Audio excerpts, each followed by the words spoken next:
Hi, this is Julie with a quick note before we begin. As the holidays approach, I know so many of you are thoughtfully curating gifts for the people you love.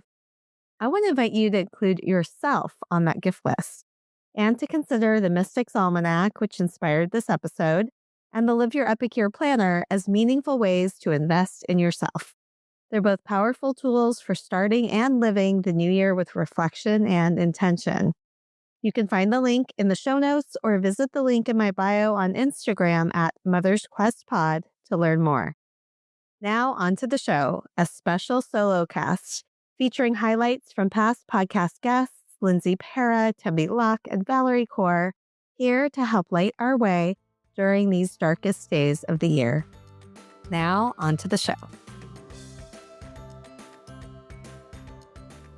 Hello and welcome to the special episode, one I recorded in the days leading up to the holidays and the winter solstice, the darkest days of the year in the Northern Hemisphere. This season, when the nights are long and the light feels scarce, invites us to pause, reflect, and seek meaning in intentional ways. This year especially, the darkness has felt more than seasonal. In the face of heartbreaking events unfolding in the world, I found myself needing practices and perspectives more than ever that helped me stay grounded, connected, and hopeful. It was from this place that I found myself returning again to the Mystics Almanac. This fall, I had the honor of contributing another piece to the Almanac, a powerful creation by my friend and mentor, Lindsay Pera. Years ago, inspired by the enduring legacy of the Farmers Almanac, Lindsay envisioned something similar but more mystical, an annual guide grounded in her beautifully illustrated oracle deck, woven with astrological insights, divinations, and reflective writings from a diverse circle of contributors. The Mystics Almanac isn't just a book of forecasts and dates.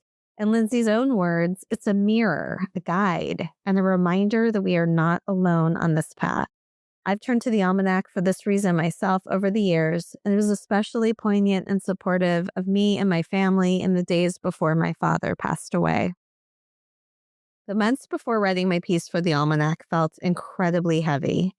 In my own motherhood journey and in our country and the world, it seemed that not only were things in crisis, but they were collapsing. Past stories, systems, and patterns revealed their cracks, leaving me disoriented and searching for new footing. I returned often to the Mystics Almanac and drew cards from the Mystics Oracle deck. Again and again, I pulled the fear and the beneath cards, mirrors of all I was experiencing in the not knowing. As I sat with these cards, I realized that my personal feelings were also reflected in our collective story. As I listened to and read from historians, I kept noticing how much this moment echoes others in our history. The turbulence and backlash of Reconstruction, when newly won freedoms were met with violence and suppression. The Gilded Age, when vast inequality and political corruption left ordinary people struggling while the wealthy few consolidated power. The 1930s, when economic collapse and widespread fear created conditions that allowed authoritarian movements to rise across the world. Each of these times brought real devastation and loss, and yet they also carried seeds of transformation. Reconstruction, though violently cut short, planted the roots that later grew into the civil rights movement. The abuses of the Gilded Age gave rise to reforms in the Progressive Era. The despair of the Depression led to the New Deal, the creation of social safety nets and labor rights that reshaped American life. And though the 1930s brought the world to war, its aftermath renewed global commitments to democracy, human rights, and rebuilding, even if those commitments have been fragile and incomplete. History does not repeat, but it does rhyme. Life moves in spirals, not straight lines. We return to familiar struggles, facing injustice, violence, and division. But when they arrive again, we are not the same as before. We come with new perspective, new resilience, and often hard-earned wisdom we did not have the last time around. This summer and fall, I found myself asking, how should we navigate this new ring of the spiral? How might we mother ourselves, our children, and our communities through the darkness of collapse without losing faith that something transformative is taking root beneath it all? Just as the Mystics Almanac draws on cards to illuminate the energies of the year, I decided to turn to the Mother's Quest podcast as my own kind of oracle. revisiting conversations from episodes with mothers whose wisdom can light our way. Three voices called to me most strongly: the Mystics Almanac's own intuitive strategist, Lindsay Pera, from Scratch author, producer, and screenwriter Tembi Locke, and the Revolutionary Love Project civil rights leader Valerie Kaur. We begin with insights from Lindsay Pera, whose words deepen the concept of the spiral itself as a guide. Life, she confirms, is not linear, but more like a nautilus shell, circling back with new perspective. Here's Lindsay. I'm taking notes today on a binder that I have, and I picked it because the image on the front spoke to me. It's the image of a staircase in a spiral. And I also have your book, The Mystic's Path, in front of me, and it has a spiral. And I'm thinking about your story about being in the midst of chronic illness and then needing to find your way through that, and how you then found yourself in some ways back again with COVID. And what I love about the image of the spiral, and I talk to my teenager about this a lot when he's feeling like, I thought I had figured this thing out, or I thought I had moved past this, and he's faced with it again. And also for myself, when I have those moments, is that our life's journey really does happen in a spiral. And it's not that we will never come back to a similar challenge again, but when we come back to it, we're on the next ring of the spiral, and we have so much more knowledge and insight, and we've expanded in who we are, that we don't approach that challenge again in the same way. So before we move to delving into the epic guidepost, I just love to know, as you found yourself in maybe a similar place again on your spiral, what was different for you this time? Such a great question. I feel like so much of what contributes to us feeling defeated or depressed about the challenges in life are rooted in this idea that we're on a linear journey, that there's a before and an after. And if somehow you're encountering something that is a challenge from the past, that somehow it's a quote unquote step back or a failure or a fallback or a return to. And I think that this idea of shifting your mindset from this linear time space continuum of unfolding of a human life into one that's a nautilus really does afford you the grace and permission to access compassion for yourself and others in entirely new ways. That rather than thinking you wouldn't encounter something again, that you should almost anticipate encountering themes that include recurring highlights, but also recurring challenges at many different phases of your life. And so it's like a welcoming of an old friend, even if it can be a challenging friend. Chronic illness is certainly not something that I would have intentionally designed into my life, but it absolutely has also delivered me to more meaning, more truth, more depth, to powerful connections, to relationships that I might not have had otherwise, to deep learning and application of my skills. I was a French lit major in college, but a lot of my coursework actually, I went to Revelle at UC San Diego, was in science and biological science. And so I've always had this side of me that's very interested in not only the natural rhythms, but our biological rhythms. And so as chronic illness shows itself again, I have this opportunity to greet it in a new way, to take an inventory and to assess, who are you now? And who am I now? And how will we be in right relationship with each other? I don't try to dominate or dismiss the illnesses that my family faces, but instead understand what learning and what healing they're seeking to bring forward within us as individuals, but also as a unit. And coming into right relationship is a mutually beneficial thing if you do it from that place of co-creation and not look at it through the lens of it being adversarial. And I know that that's challenging for people, and it can be triggering to those in the chronic illness community to hear language like that around illness. People often feel like they're shaming, like somehow they manifested their illness or they did something wrong. That's not what I'm saying at all. In fact, quite the opposite. There are so many challenges in life that come our way that I just want to say this to your listeners, that you didn't deserve and that you did nothing wrong to have come your way, and that you're not doing anything wrong to have persist in your life. But where you hold the wand, where you hold your own empowerment is in how you greet them and how you learn together and how you walk together.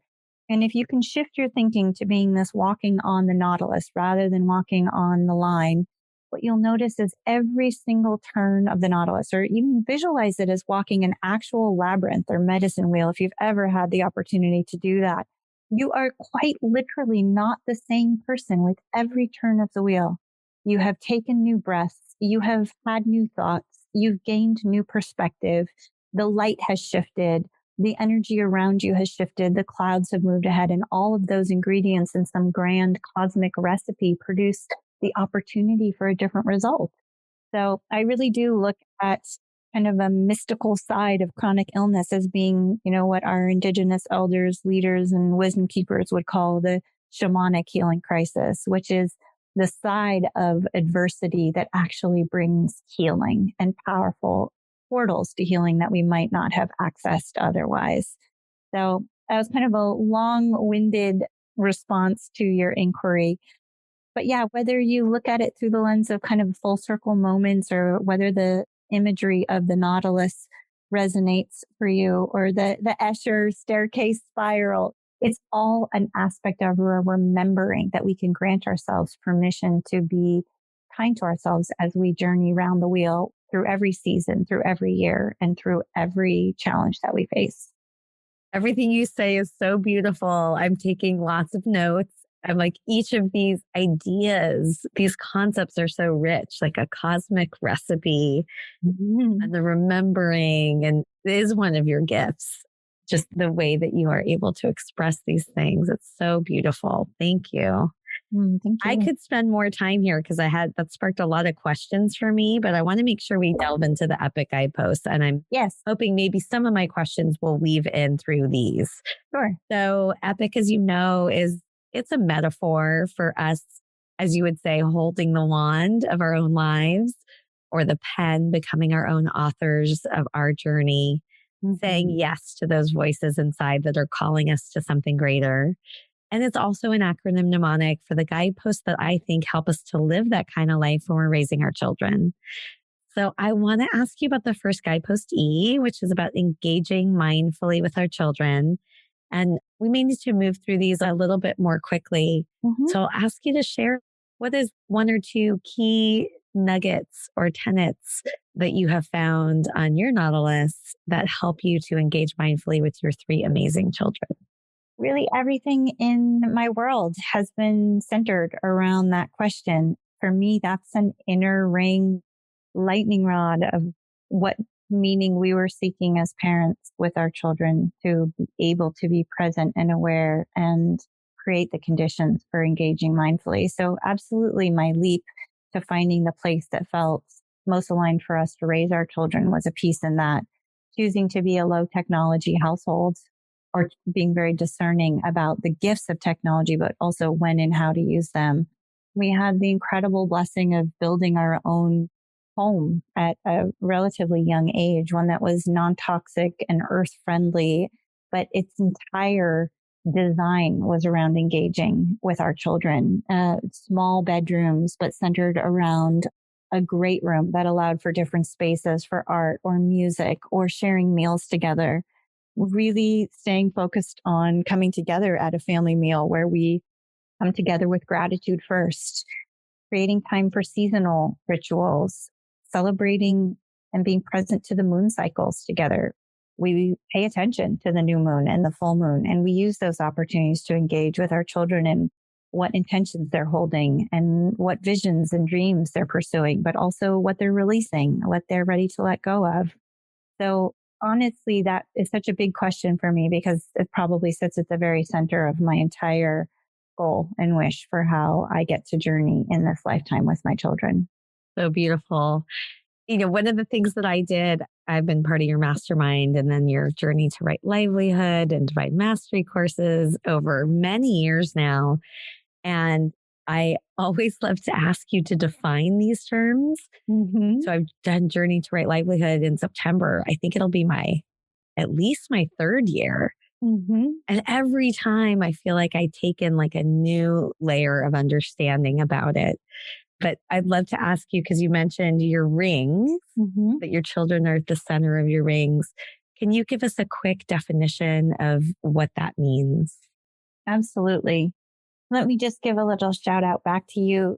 You have played such an incredible role in our new paradigm community, the Mystic Society, and doing what you are doing right now in this sacred time together on your podcast. You have asked these questions. You too slow things down and helped kind of discern and untangle language and story and metaphor. So I just want to thank you. You brought such a gift to our world with your invitation to become more conscious and define what terms like weaving or co-creation or mysticism or manifestation mean. So thank you for that.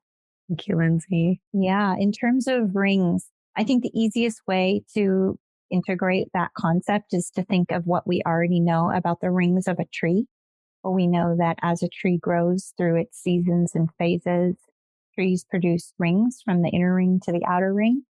That if you were to look at those rings in a cross section at the end of life of a tree, that those rings show you so much about its journey. It can reveal times of infestation. It can reveal times of drought. It can reveal times of strength and rapid growth. But we as humans also essentially can visualize our life and aspects of our life wheel, or the aspects of what's important to us in life, through this lens of what is your innermost ring, meaning almost like the taproot of that tree, all the way to your outer ring, which might be your creative endeavors or the projects that you bring into form, all the way to the branches and the fruit that they produce, the ripples that work or that creation returns to you and to your family and to your community, the legacy that you create. So when I say something is inner ring, it's kind of like that most sacred taproot. And then as we move out from there, we have all the other beautiful rings and flavors and nuances of our life. But I do use the framework that is really drawn from indigenous wisdom around the world, cultural touch points from around the world, based in the medicine wheel, based in the life wheel, that have you looking at yourself and your world and what's important to you through this lens of what are the spokes on my wheel, thinking about how all the different things form a constellation and all play a role in who you are. So the spokes on your wheel might be your health, your well-being, but also your key relationships, your children, your partner, your work, your creative endeavors. Those are all examples of spokes on your wheel. And then we have the opportunity to take those spokes on the wheel and create concentric rings, place them in rings that support one another and nourish each other, just like the rings of a tree, where we draw up nourishment through the center rings, and then we can produce and give back through the outer ring. That's kind of a little visual metaphor you can lean on when you're thinking about what your own wheel and rings look like. And somehow in all these years, I had not heard you, or maybe I didn't take in the metaphor about the rings of a tree. So I'm grateful that I asked the question again, completely demonstrating how helpful it is to slow down and really pay attention to these things. Tembi Locke reminded me of the power of ancestry and constellations. Raised by an ecosystem of women, her mother, grandmother, and great-grandmother, she carries the resilience and faith they instilled. You don't have to ask me twice. I love that question.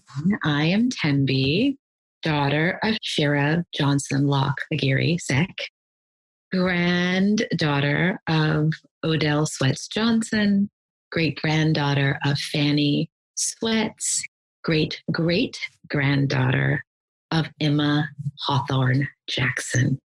So I just took you back to the time pre-Reconstruction at the very end of slavery in East Texas. That's where I hail from. That's where all people, both my mother and father's side, hail from. But certainly all the women in my life can be traced back to about a 10-mile radius in a place called Trinity County in East Texas. And I'm very honored to be a descendant of them. The women that I know of, and I know directly, because other than Emma, I knew Fanny, who was my great-grandmother, and I also knew my grandmother. And obviously I knew my mom, and each of them raised me. I am their hopes and dreams with intentionality, but I am also the love that they seeded in the world.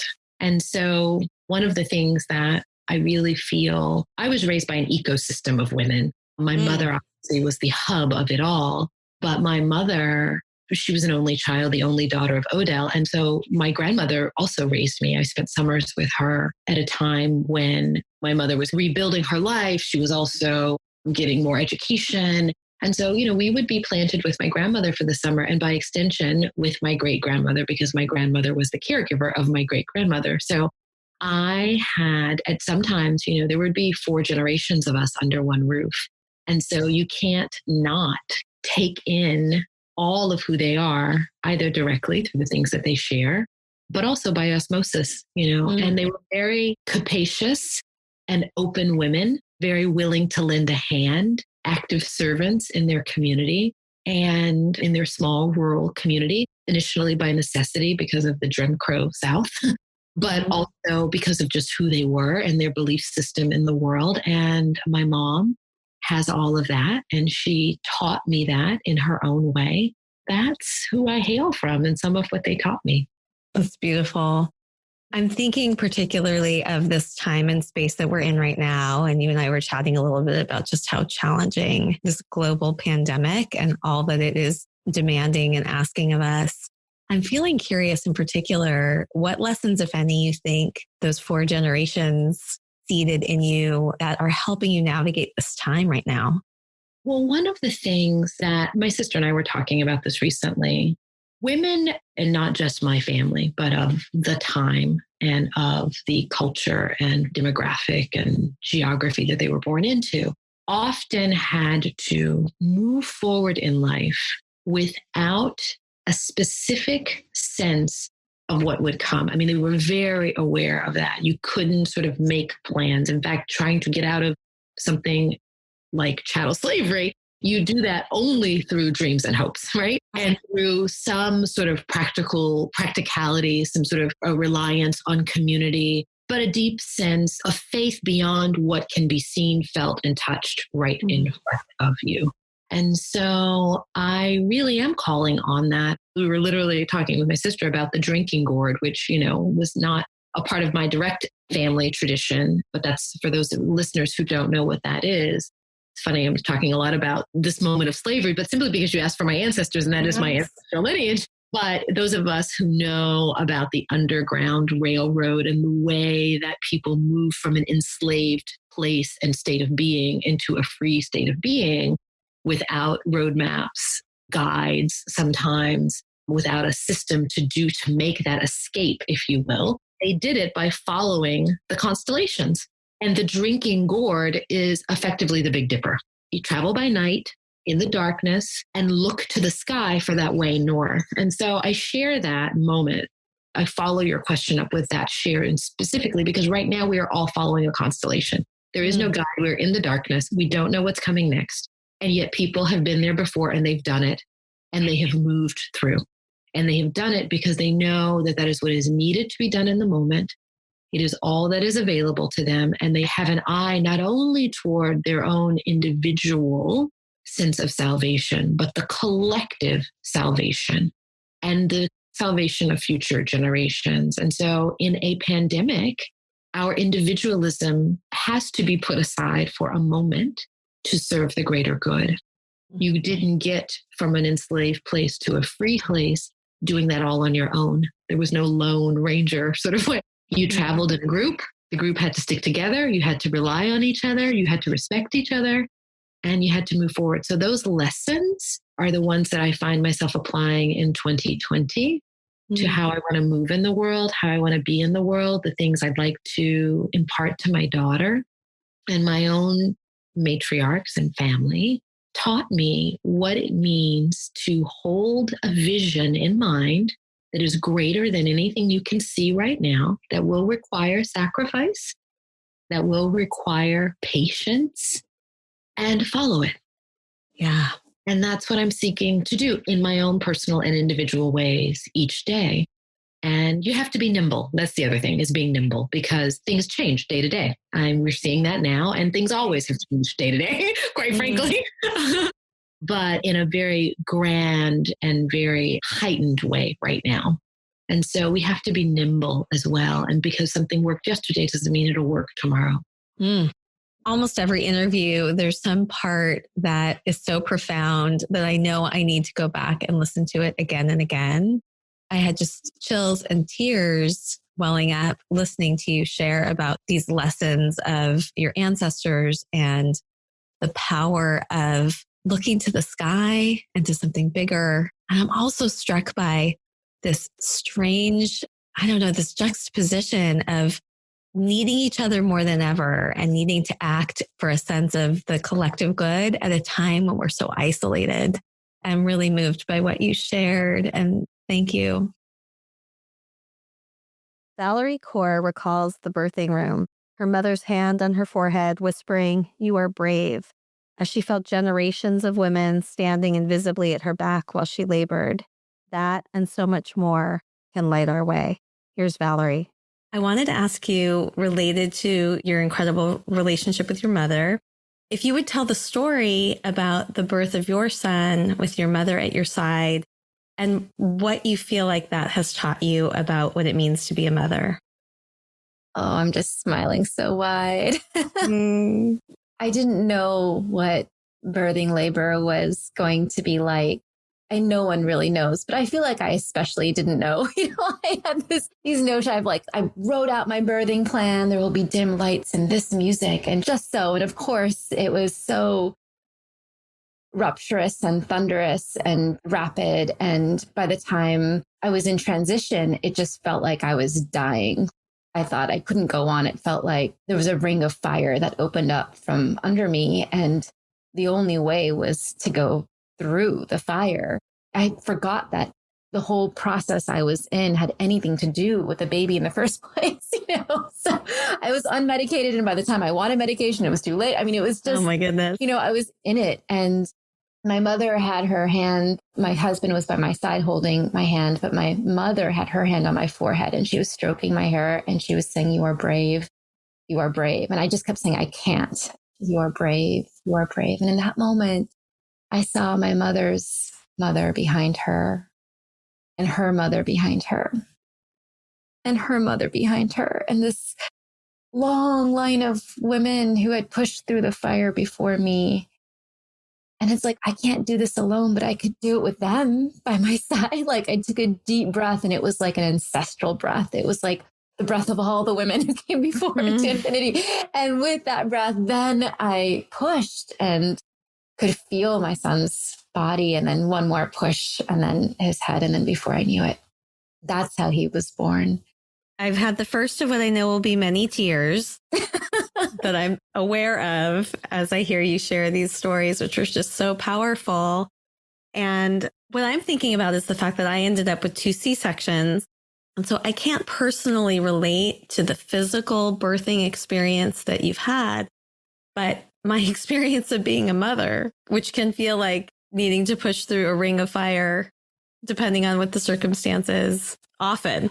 And just that knowing of being able to have support and to be able to lean on. In my case, my mother has also been just an unbelievable foundation in my life. I also have 2 sisters.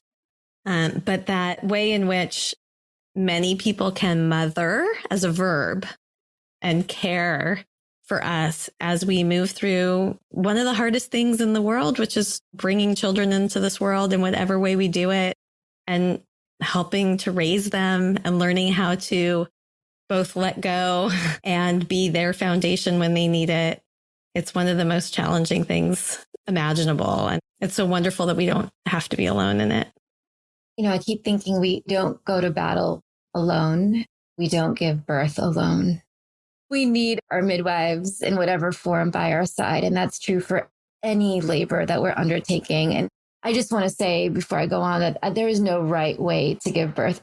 It is miraculous and difficult and courageous, no matter how the baby comes out of us. The second child came around. I was like, just get the baby out of me. That's my birth plan. So, it is the most profound transitions in life, birthing, dying.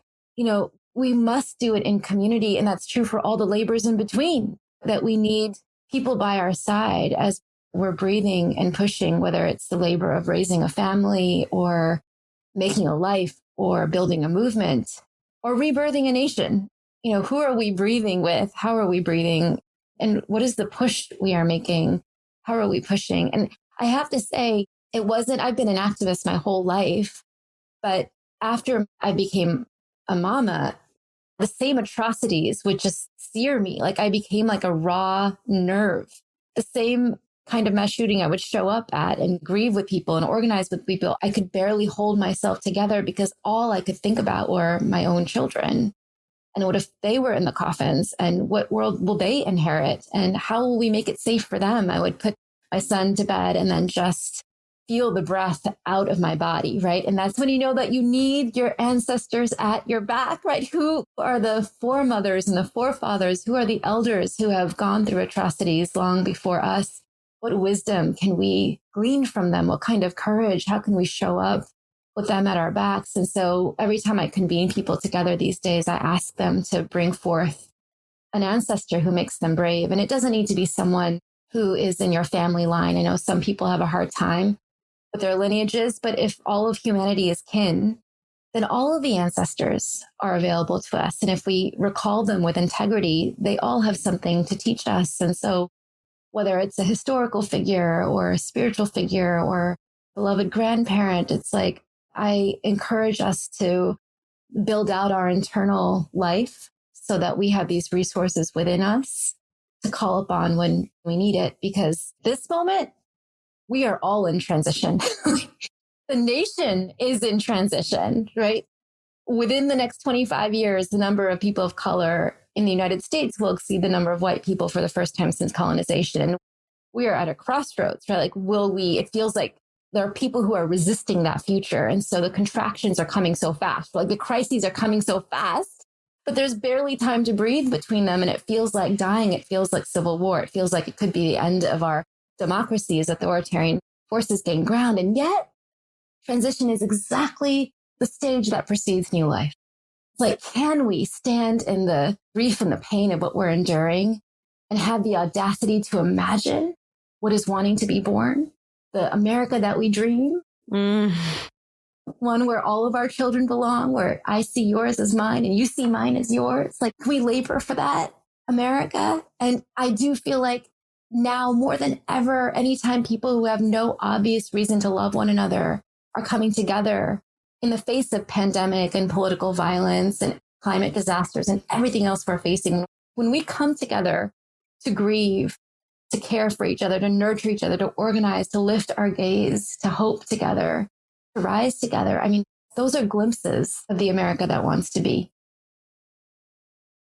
Together, these voices remind me that we are never meant to find our way alone. For more connection, I invite you to pause and reflect and notice how these themes are showing up in your own life. You may want to grab a pen and a journal and take some notes. What wisdom might you want to carry with you in the year ahead? Where in your life right now are you navigating crisis and collapse? What might help you trust it as part of the spiral? Who are the mothers, ancestors, or teachers at your back that you can call on for courage and light? And what lessons have you been circling back to? How can you meet the return of familiar challenges differently this time? Finally, if the darkness of this moment might be both tomb and womb, as Valerie says, what must you release? And what are you quietly nurturing toward birth? If any of the reflections that came up for you are something that you want to share, I welcome you to share them in the Mother's Quest Facebook group or send me an email, julie@mothersquest.com. I would love to hear. As we move into the year ahead, may we meet the spiral with compassion and perspective. May we orient ourselves by the constellations and the strength of our ancestors. And may we trust that even in the most painful contractions, something new is waiting to be born. I'm Julie Neal, and this is Mother's Quest.